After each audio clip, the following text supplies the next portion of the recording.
Ang mga lalaki galit sa malalandi, pero kapag sila ang nilandi, abot tenga ang ngiti. Ang lalaki kapag tamang hinala, kadalasan sila ang may ginagawa. Pero kapag ang babae ng hinala, di man eksakto, madalas konektado.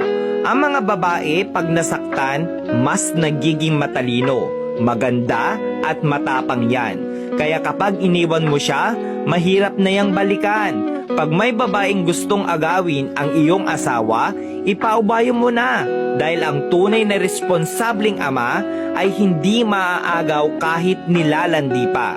Kaya tatanungin kita, kung ibabalik ka sa buhay single at kung mag-aasawa kang muli, asawa mo pa rin ba ang pipiliin mo? Tandaan mo, wala naman talagang pinanganak na manloloko. Di lang talaga na itanim sa pag-iisip nila ang tunay na kahulugan ng